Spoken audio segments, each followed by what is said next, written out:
Bonjour, bienvenue dans cette vidéo dans laquelle je vais vous présenter les nouveautés que nous avons mises en place pour cette dernière mise à jour. Alors, c'est principalement axé sur le nouveau règlement de la protection des données qui est entré en vigueur en mai 2018. Alors, ce qu'on a fait, c'est qu'on vous a donné la possibilité d'être conforme à ce règlement en ajoutant certains outils en ligne.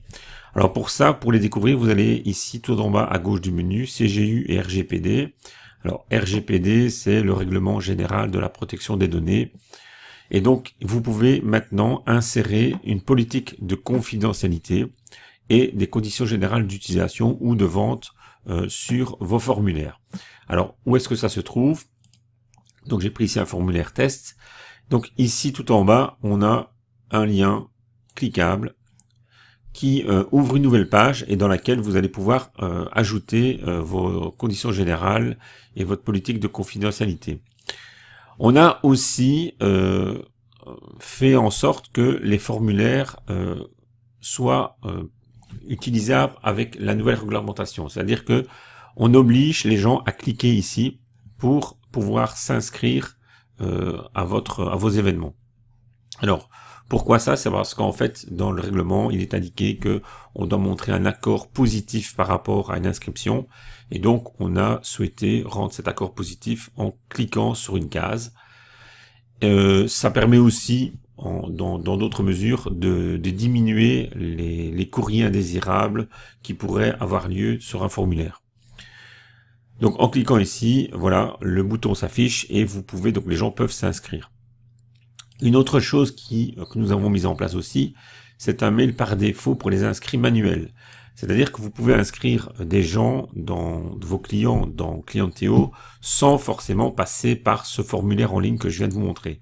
Vous pouvez les inscrire manuellement, donc vous les inscrivez, vous allez dans membres, vous faites création et vous créez un nouveau membre.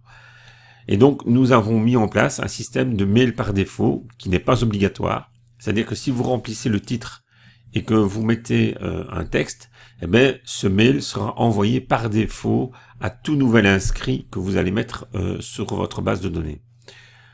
Ça vous permettra de lui envoyer un petit mail pour lui expliquer vos conditions générales, vos politiques de confidentialité, ou pour lui envoyer tout simplement quelque chose, un petit merci d'avoir porté de l'intérêt à votre entreprise. Voilà, en gros, les plus grosses implantations qu'on a faites ici dans cette mise à jour. Alors il y a d'autres petites choses que nous avons mises en place, alors notamment dans les membres, donc dans la liste des membres, on a la possibilité maintenant d'avoir une colonne pour voir les GSM. Et une dernière chose concernant le RGPD, on peut supprimer un membre complètement de la base de données. C'est-à-dire que si quelqu'un demande à être supprimé, vous ne savez pas le faire vous-même, c'est nous qui le faisons au niveau de notre service technique. Et donc, vous cliquez ici sur suppression, vous allez cliquer ici, et vous allez tomber donc sur cette page. C'est un petit formulaire à remplir.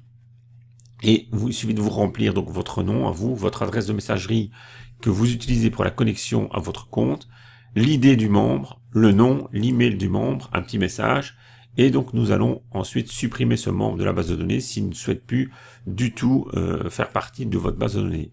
Il faut savoir aussi, pour rappel, que les gens peuvent se désinscrire des listes d'emails simplement en cliquant sur un lien en bas de chaque email qu'ils reçoivent. Voilà. Donc, c'est une sécurité supplémentaire. Ça vous permettra d'être conforme à ce règlement si vous remplissez toutes les cases et toutes les informations que je viens de vous présenter ici maintenant. Dernière petite chose, alors c'est vraiment des détails, mais maintenant sur le formulaire d'inscription, vous pouvez mettre un nom ici. Donc avant on n'avait que formulaire d'inscription, maintenant on a aussi le nom qui s'ajoute et qui est défini ici, donc liste. Donc vous avez ici, voilà, le nom ici. Donc si on clique dessus, donc c'est ce nom aussi qui apparaît au niveau de votre formulaire d'inscription. Ça permet de clarifier les choses, bon, c'est rien d'exceptionnel, mais ça permet ainsi de voir à quoi ça sert ce formulaire. Alors dernière petite chose, donc je vais me déconnecter. Donc voilà, déconnexion, on fait reconnexion. Et maintenant, quand vous avez perdu votre mot de passe, vous pouvez demander un nouveau mot de passe. Voilà, vous cliquez ici, vous mettez votre mail, réponse à la question de sécurité. Donc, quelle est la couleur du cheval blanc d'Henri IV? Ben, évidemment, c'est blanc. Et vous mettez valider et vous allez recevoir un mot de passe dans votre boîte mail. Voilà, ce mot de passe, bien sûr, vous pouvez le modifier comme vous voulez. Ça, c'était expliqué dans une autre vidéo. Je ne vais pas le réexpliquer ici. Et donc, je vous dis à bientôt pour de nouvelles mises à jour, de nouvelles améliorations. Et je vous souhaite plein de succès avec Clientéo.